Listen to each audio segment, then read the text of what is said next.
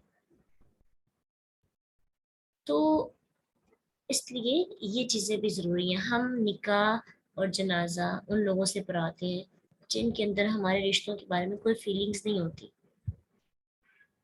تو کم از کم اپنے خاندان میں سے کسی ایک کو تو اس قابل بنانا چاہیے کہ وہ آپ کے باقی خاندان کے لوگوں کا نکاح اور جنازہ پڑھا سکے۔ اور یہ مشکل کام تھوڑی ہے، بہت ایزی ہے، اور اس کے لیے شرط بھی نہیں ہے کہ آپ کسی مسجد کے امام ہوں، آپ جمعہ پڑھانے والے عالم دین ہوں، شرط تو نہیں ہے۔ نکاح کے لیے آپ کو بس نکاح کا خطبہ پڑھانا آنا چاہیے، اور پھر شادی ہو گئی، نکاح ہو گیا، اعلان کر دیا کیا، گواہ بنا دیا کیا، خدیجہ رضی اللہ عنہ کے ساتھ شادی طے پانے کے بعد ولیمہ کی رسم شروع ہوئی۔ اور آپ کو پتہ ہے ولیمہ تبھی شروع ہوا، ہم اگلے دن کرتے ہیں، اسی دن ولیمہ کرنا بھی سنت ہے، ٹھیک ہے؟ صبح نکاح کیا اور سیکنڈ ٹائم آپ ولیمہ کریں۔ تو جو لوگ کہتے ہیں کہ ہمیں نکاح پہ نہیں بلا رہے یا بارات کا ہے، تو وہ ولیمے کی دعوت سب کو دے۔ تو اسی وقت بیان کیا جاتا ہے کہ اللہ کے نبی صلی اللہ علیہ وسلم جب سیدہ خدیجہ کے ساتھ شادی طے پا گئی تو اب گھر سے باہر تشریف لانے لگے، تو خدیجہ رضی اللہ عنہ کہتی ہیں پیارے محمد صلی اللہ علیہ وسلم کہاں تشریف لے جا رہے ہیں؟ آپ ایک یا دو اونٹ ذبح کیجئے، لوگوں کو کھانا کھلائیے۔ اور آپ نے ایسا ہی کیا، یعنی اگر ولیمے کی دعوت اگر عورت بھی دے دے،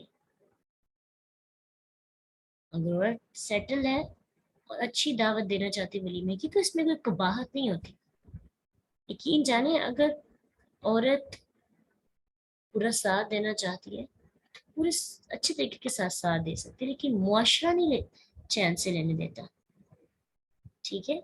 تو دیکھیں حتیجہ رضی اللہ عنہ نے ولیمے کا خرچہ بھی خود ہی کیا، کتنی وفادار ہے نا، اپنے نکاح کے فوراً بعد خاوند کے ساتھ کھڑی ہو گئی اور اپنی سہیلیوں سے کہا خوب خوشی کا اظہار کریں، اور یہ بھی کہا کہ اپنے چچا سے کہیں کہ وہ اونٹ ذبح کر کے لوگوں کو کھانا کھلائے، آپ صلی اللہ علیہ وسلم تشریف لائے اور مجھے مطلب باقی لوگوں کو بھی بلائے، مجھے خدمت کا موقع دیں۔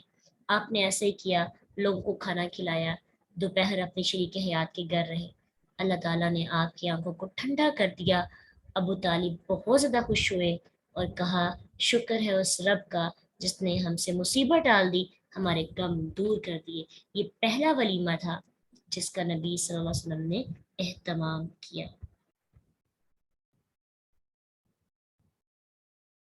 ٹھیک ہے؟ تو الحمدللہ اللہ تعالیٰ نے آج ہمیں تھوڑا زیادہ پڑھنے کا موقع دیا، بہت سے لرننگ پوائنٹس نکلتے ہیں۔ ابھی مطالعہ کرتے ہوئے تو چند ایک پوائنٹ میرے ذہن میں آئے تھے، لیکن ابھی جب آپ کے ساتھ شیئرنگ ہو رہی ہے تو آپ کے ساتھ مل کر اور بھی چیزیں جو ہے نا سامنے آ جاتی ہیں الحمدللہ۔ یہ اسی تدبر کے لیے تو ہم سیکھ رہے ہیں، یہ باتیں شاید آپ کو پہلے بھی پتہ ہو، بچپن سے یہ واقعہ اور یہ سیرت پڑھتے آ رہے ہیں نا، لیکن ہم نے تدبر کرنا ہے، ہم نے سیکھنا ہے، ٹھیک ہے؟ بس یہ ذہن میں رکھنا ہے۔ حالانکہ یہ کتابیں پڑھائی نہیں جاتی، اگر آپ کسی انسٹیٹیوشن میں جائیں نا تو وہ اسٹوڈنٹ کو کہا جاتا ہے جی آپ نے پڑھ کے سبق یاد کر کے آنا زبانی، تو یہ کتابیں پڑھائی نہیں جاتی، لیکن میرا خیال ہے کہ یہی تو پڑھانے والی ہے تدبر کے ساتھ، کیونکہ آپ دیکھیں آپ انٹرسٹ لیتے ہیں تو آج ماشاءاللہ سے آپ شوق کے ساتھ آئے، اور آپ کا شوق نظر بھی آ رہا تھا شروع کلاس میں۔ تو کہانیاں سٹوریز بہت کچھ سکھاتی ہیں، اللہ قبول کرے اور ہمیں عمل کی بھی توفیق دے اور ہمیں ان جیسا بننے والے میں شامل کر دے۔ واخر دعوانا الحمد للہ رب العالمین، سبحانک اللہم و بحمدک، نشہد ان لا الہ الا انت، نستغفرک و نتوب الیک۔ السلام علیکم ورحمۃ اللہ وبرکاتہ۔